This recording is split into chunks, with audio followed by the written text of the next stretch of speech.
राधे बच्चों, welcome back my YouTube channel advance study centre 757। बहुत समय से हमारी वीडियो अपलोड नहीं हो पा रही थी क्योंकि बीच में हमारी जो तबीयत थी थोड़ी नाजुक हो गई थी। तो आज से हम फिर प्रारंभ करेंगे अपना वही एचएम अनसॉल्व्ड पेपर सेट 5 2024 का, जो पीछे हमने वीडियो में छोड़ रखा था। पिछली वीडियो में हमने 21 के सभी प्रश्नों को सॉल्व किया था। आज हम 22 से प्रारंभ करेंगे। जैसे कि देखेंगे यहाँ पर 22 का पहला प्रश्न बोला गया है, दिखाइए कि रैखिक समीकरण, दो रैखिक समीकरण दिए गए हैं 3x - y बराबर के 2 और एक दूसरा दिया गया है 9x - के 3y बराबर के 6 के अनेक हल होंगे, ये हमें दिखाना है। तो दिखाने के लिए मैं यहाँ पर कंपेयरिंग करूंगा। मैं लिखूंगा y कंपेयरिंग ax + by बराबर c। ax + by बराबर c से मैं कंपेयरिंग करता हूँ। वैसे तो +c बराबर 0 होता है, तो मैं यहीं से देखूंगा कि मेरा यहाँ पर जो है a1 बराबर 3 हो गया, b1 बराबर -1 हो गया और c1 बराबर हो जाएगा -2, क्योंकि ये 2 को इधर लेकर आऊंगा -2 हो जाएगा। सेम इसी के कंपेयरिंग में इस वाले समीकरण से करूंगा तो a2 बराबर 9, b2 बराबर -3 और c2 बराबर हो जाएगा -6। अनेक हल के लिए फॉर्मूला बताया जाता है a1/a2 बराबर b1/b2 बराबर c1/c2। a1 का मान है 3, a2 का मान है 9 बराबर b1 का मान है -1/-3 बराबर -2/-6। 3 से डिवाइड करूंगा तो 1/3, माइनस से माइनस कैंसिल 1/3, माइनस से माइनस और 2 से कटेगा तो 1/3। क्योंकि सभी a1 बराबर a1/a2 बराबर b1/b2 बराबर c1/c2 तीनों के मान एक समान आ रहे हैं, अतः यह अनेक हल प्रदर्शित करते हैं।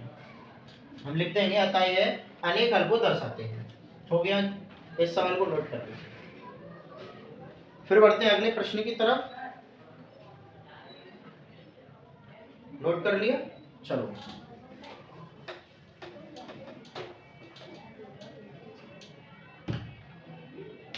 अगला प्रश्न है दूसरे का, अगला वो 22 का अगला क्वेश्चन। भूमि के किसी बिंदु P से एक बिंदु दिया गया है, भूमि ये है, यहाँ पर कोई बिंदु मैंने P मान लिया।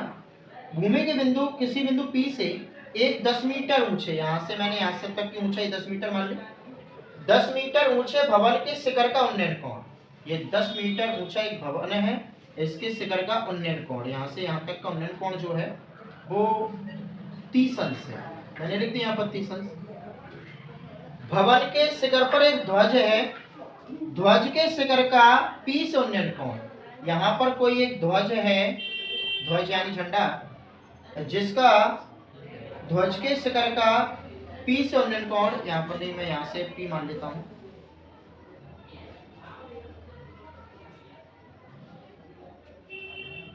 उन्नयन कोण 45 अंश है। तो ध्वज दंड की ऊंचाई ज्ञात करनी है मुझे। यहाँ से यहाँ तक की एक जो लंबाई दी गई है वो 45 अंश दी गई है, तो थोड़ा बड़ा बना लेते हैं इसको। यहाँ से यहाँ तक की ऊंचाई मैंने 10 मीटर मान ली, यहाँ से यहाँ तक का जो कोण है वो 45 है, तो मैं इसकी ऊंचाई h मानता हूँ। पूरी ऊंचाई जो होगी वो h + के 10 हो जाएगी, जिसको हम बड़ी h से डिनोट कर देंगे। इसकी जो दूरी है वो x मान, नाम P है, A, B और C रखिए। चलो, तो मैं सर्वप्रथम एक पहले छोटा वाला त्रिभुज ले रहा हूँ, त्रिभुज APB में, APB में तो सूत्र होता है tan थीटा बराबर लंब बट्टे आधार। tan थीटा की वैल्यू दी गई है 30 अंश, लंब का मान है 10 और आधार मतलब x। तो tan 30 का मान आप जानते होंगे, नहीं जानते तो इस प्रकार से आप फाइंड कर सकते हैं, sin 30/cos 30।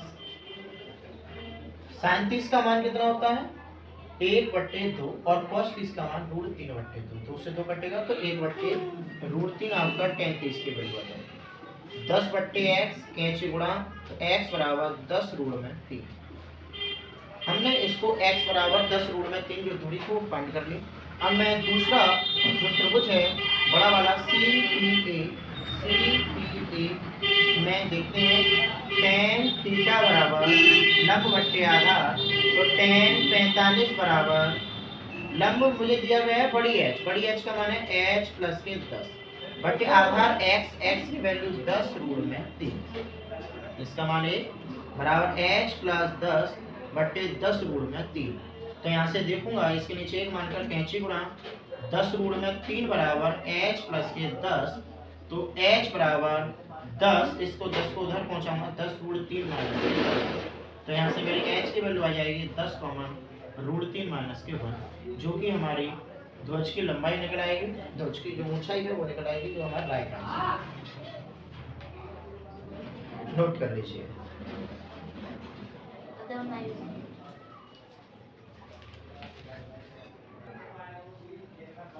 अगर मैं इस क्वेश्चन को आगे बढ़ाने की कोशिश करूं तो h बराबर 10 रूट, तो ब्रैकेट में रूट 3 की वैल्यू होती है 1.732 माइनस 1, h बराबर 10, अगर मैं इसमें से घटाऊंगा तो बचेगा 0.732, तो h बराबर 10 का मल्टीप्लिकेशन 7.32 मीटर आपकी ध्वज की लंबाई निकल आएगी। आप इतना भी आंसर छोड़ सकते हैं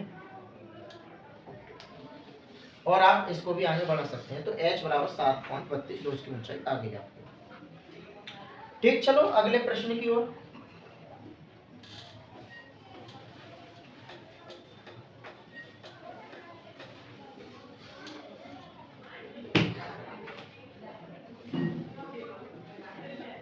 दूसरे का वो 22 का गा गमला,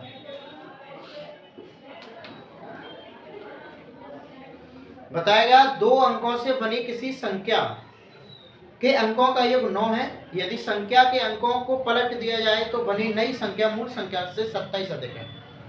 यह प्रश्न हमारी पिछली वीडियो में आपको मिल जाएगा। तो बढ़ते हैं अगले क्वेश्चन की तरफ, दूसरे का घाघरे। बताया गया है, एक चित्र दिया गया है आपको इस टाइप का,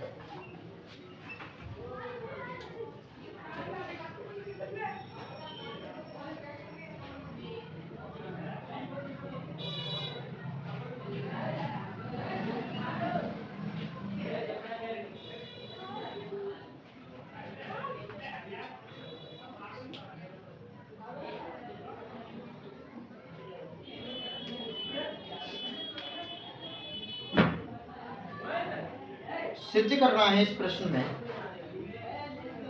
सिद्ध करना है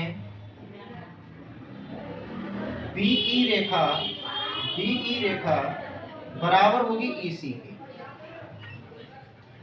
उत्पत्ति के दौरान जब मैं इस प्रश्न की उत्पत्ति कर रहा हूं तो मुझे दिया गया है एबी रेखा जो है एसी के बराबर है, एबी रेखा एसी के बराबर है, यानी समद्विबाहु त्रिभुज है। ये दोनों रेखा आपस में बराबर है। चलो हम फाइंड करते हैं, इसमें से बोला गया है उसी कैप से ये दिया गया है।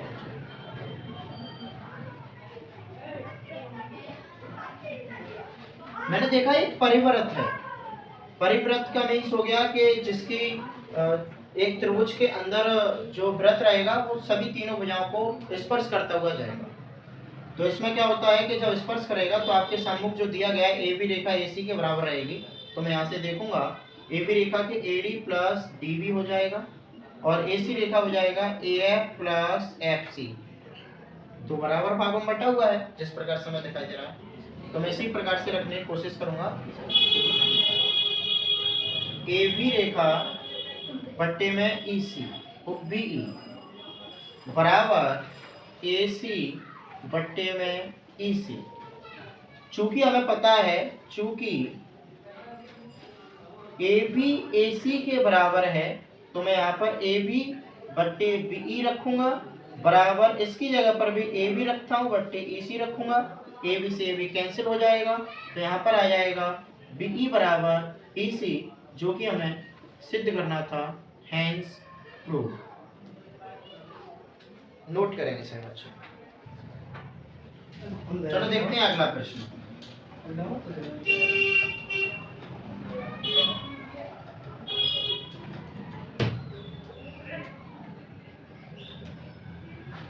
अगला प्रश्न है 22 का इंगा बिंदी वाला।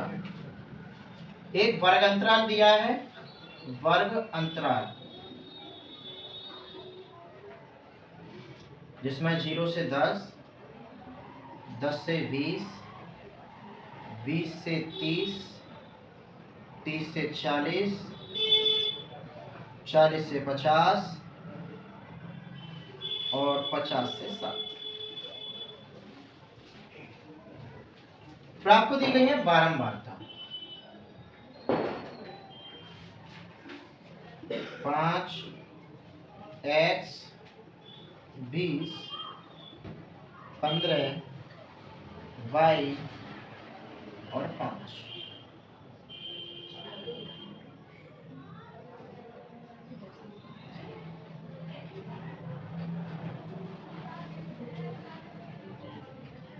इसके लिए हमें अलग से दे दिया गया है माध्यक जो है इसका वो 28.5 है। तो हमें x की वैल्यू और y की वैल्यू फाइंड करनी है।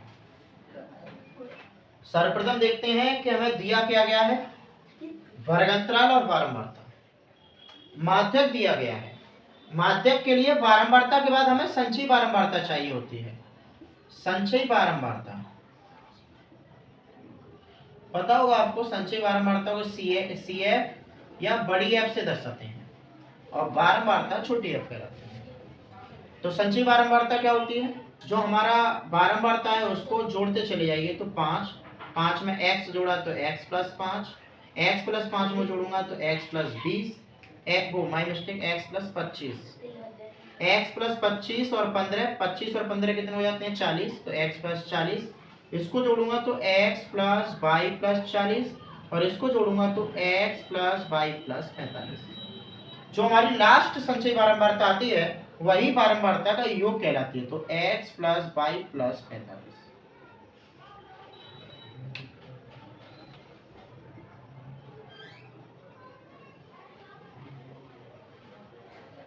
यहां पर हमने लिख दिया योग। तो मैंने क्या किया, सर्वप्रथम मुझे माध्यक दिया था, माध्यक से मैंने पहचाना कि माध्यक के लिए हमें संचयी बारंबारता चाहिए। तो संचयी बारंबारता के लिए मैंने क्या किया, 5, फिर बारंबारताओं के अगली श्रेणी जो बारंबारता दी जाती है उनको जोड़ते चले गए। 5 और x हो गए x प्लस 5। अगर गिनती होती तो हम जोड़ सकते थे, लेकिन क्योंकि चर अचर दोनों है तो मैंने अलग अलग प्लस करके लिख दिया। फिर 5 और 20 25 हो गए, 25 15 40 हो गए, फिर y जुड़ गया, फिर 45 हो गए। और जो हमारा आता है योग कहलाता है x प्लस y प्लस 45। तो माध्यक का फॉर्मूला क्या होता है, बढ़ते आगे प्रश्न 22 का इंग्लिश में। जैसे प्रश्न हमें दिया गया था, वर्ग अंतराल दिए हैं 0 से 10, 10 से 20, 20 से 30, 30 से 40, 40 से 50 और 50 से 60। फिर हमें बारंबारता दी गई है 5 x 20 15 22 और 5। ऐसे सवाल जब माध्यिका मुझे दी गई है 28, जब माध्यिका दी गई है तो मुझे संचयी बारंबारता चाहिए होगी। संचयी बारंबारता के लिए हम क्या करते हैं कि बारंबारता को करेक्ट करते हैं, संचयी मतलब इकट्ठा करते हैं। जैसे 5 में x जोड़ा x प्लस 5, फिर इसमें 20 जोड़ा x प्लस 25, फिर इसमें 15 जोड़ा x प्लस 40, 40 में इतने जोड़े तो x प्लस 22 प्लस 40, फिर 45। इसमें एक और बात बोली गई हमसे, इसका जो योग है वो 80 है। बारंबारता का योग 80 दिया गया है सवाल में, और हम ये भी जानते हैं कि जो संचयी बारंबारता का लास्ट आता है वह भी बारंबारता का योग कहलाता है। तो x प्लस y प्लस 45 हमने इसका भी योग कर दिया। माध्यक का फॉर्मूला होता है L1 plus L2 minus L1 upon F bracket में n/2 माइनस F। संचयी बारंबारता को CF भी कर सकते हैं और कैपिटल F से भी कर सकते हैं। तो हम देखते हैं कि सर्वप्रथम निकालते कैसे हैं, n/2 करके देखते हैं। तो 80 में 2 का घात तो 40। तो हम देखेंगे संचयी बारंबारता में 40 किससे सेम आएगा, ये तो 5 है।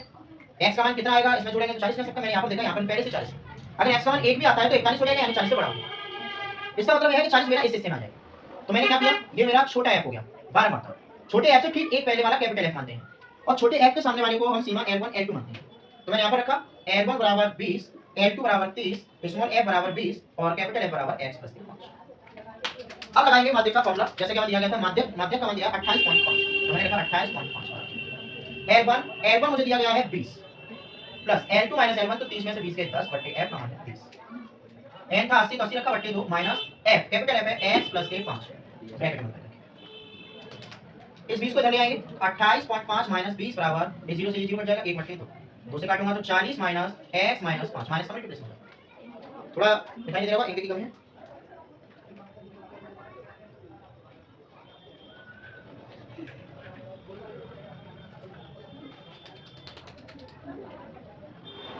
तो बच्चों इतना तब तक समझ लें। माध्यक दिया था मुझे 28.5, तो मैंने माध्यक का फॉर्मूला पुट किया। माध्यक की जगह माध्यक का मान L1, L2 माइनस L1 दिया गया था, तो मैंने यहाँ पर L2 30 में से 20 घटाकर डायरेक्टली 10 रख दिए। f का मान 20, ब्रैकेट में n की वैल्यू 80 दी गई थी तो मैंने 80 रखी बटे में 2 माइनस x प्लस 5 और ब्रैकेट बंद कर दिया। यहाँ से देखा गया कि 2 से जब 80 काटा तो 40 आ गया था, 0 से 0 काटने पर इसको 75 करके मैं माइनस कर तो देखेंगे 28.5 में से यदि मैं 20 को माइनस करता हूं तो आएगा 8.5 बराबर 1/2 ब्रैकेट में 40 में से यदि 5 माइनस करता हूं 35 माइनस x बचता। इसके नीचे कैंची गुणा 2 का गुणा 8.5 में करूंगा 8.5 दूनी 17 हो जाते हैं बराबर 35 माइनस के x। अब पक्षांतर करना है मुझे और पक्षांतर के तौर पर मुझे यहां पर देखना है कि x बराबर 35 माइनस के 17 x बराबर क्या 18। हाँ वो थोड़ी इंकी की समस्या रही होगी, थोड़ा जूम करके देखेंगे। अभी हमारे में थोड़ी इंकी की समस्या पड़ गई है। नोट कर लीजिए x का मान। अब x ये समीकरण जो दिया गया है इससे हम y की वैल्यू फाइंड करते हैं। फाइंड कर देता हूं। यहां पर लिखा हुआ है 32 माइनस x प्लस 5 ये 40 माइनस x माइनस 5 लिखा हुआ है। तो 40 में से 5 आएंगे 35 माइनस x तो ये 1/2 28 माइनस 20 8/5 ये तो सब दिया नॉर्मल सब। तो मैं इसको साफ करके दोबारा कर दे रहा हूं 8.5 दूनी 17 बराबर 35 माइनस के x। यहां से मैं x की वैल्यू निकालूंगा 35 माइनस के 17 यानी x बराबर 18। अब तो सभी बच्चों को सब दिखाई दे रहा है ठीक। अब आगे देखते हैं x की वैल्यू जो हमने निकाली है उससे हम निकालेंगे y की वैल्यू जो कि हमें यहां पर एक समीकरण दिया गया था x प्लस y प्लस 15 बराबर n। तो x की वैल्यू 18 प्लस y प्लस 15 बराबर n का मान है 80। 18 और 15 को मैं ऐड करता हूं तो 8 और 5 13 यहां से 1 तो 33 बचेगा प्लस y बराबर 80। तो y बराबर 80 माइनस के 33 तो y बराबर 15 नहीं है माइनस के 45 है यहां पर मैं 45 लिखूंगा। तो 8 और 5 13 यहां से बचाएगी आपकी 1 4 5 और यहां पर 6 तो 63 माइनस करने पड़ेंगे तो आपका आंसर आएगा y का मान 70 जो कि हमारा दोनों मान आंसर राइट रहेंगे x बराबर 18 और y बराबर 70। अब बढ़ते हैं अगले प्रश्न की तरफ, तब तक नोट कर लीजिए। बढ़ते हैं अगले प्रश्न की ओर।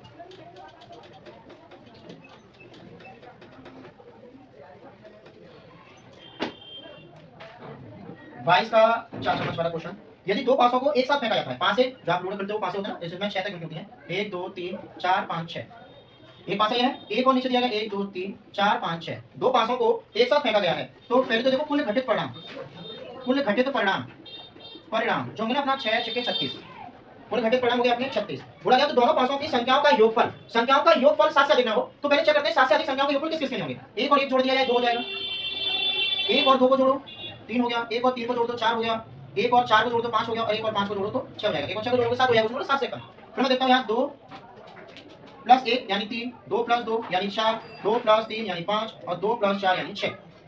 इसी टाइप से मैंने देखा कि 3 प्लस 1 यानी 4 3 प्लस 2 यानी 5 और 3 प्लस 3 यानी 6 3 और 4 तो 7 हो जाएंगे। इसी टाइप से 4 और 1 5 4 और 2 6 और आगे देखा मैंने यहाँ पर 4 और 3 7 हो जाएंगे तो 5 और 1 6। तो मेरे अनुकूलतम परिणाम कितने हो रहे हैं 1 2 3 4 5 6 7 8 9 10 11 12 13 14 और 1 15। तो ये तो मेरे कुल घटित परिणाम है जो कुल गणना हो रही थी वो। यहाँ पर देखो मैं अनुकूलतम परिणाम बराबर 15। तो मुझे चाहिए थी 7 से कम योग आने की पर्याप्तता। तो यहाँ पर लिखूंगा 7 से कम योग आने की पर्याप्तता जैसे हम P से दर्शाते हैं। सूत्र होता है अनुकूलतम परिणाम बटे कुल घटित परिणाम। तो मैं यहाँ से देखूंगा PE बराबर अनुकूलतम परिणाम है मेरे 15 और जो कुल घटित परिणाम है वो 36 3 से डिवाइडेशन 5 दिया 15 और 12 दिया 36 जो कि हमारा राइट आंसर होगा। क्वेश्चन को एक बार फिर से समझ लेते हैं। बोला क्या गया था दो पासे थे अपने पास, दोनों पासों में बोला गया कि ऐसी संख्याओं की हमें पर्याप्त लगानी है जिनके योगफल 7 ना पाए। तो मैंने सभी संख्याओं को लिखा जिनके योगफल 7 नहीं है 7 से कम है।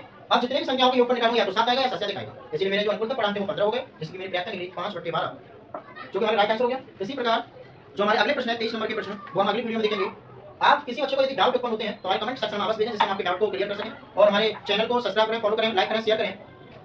साथ ही साथ में इस बोर्ड परीक्षा के लिए जो 2025 की बोर्ड परीक्षा आने वाली है हम आगे चलकर उनके महत्वपूर्ण प्रश्न 12th क्लास के फिजिक्स 12th क्लास की केमिस्ट्री एंड हाई स्कूल की मैथ आपके विशेष इंपोर्टेंट क्वेश्चन आपको इसी YouTube चैनल पर मिलते रहेंगे। इसलिए हमारे चैनल को आप सब्सक्राइब करें। धन्यवाद।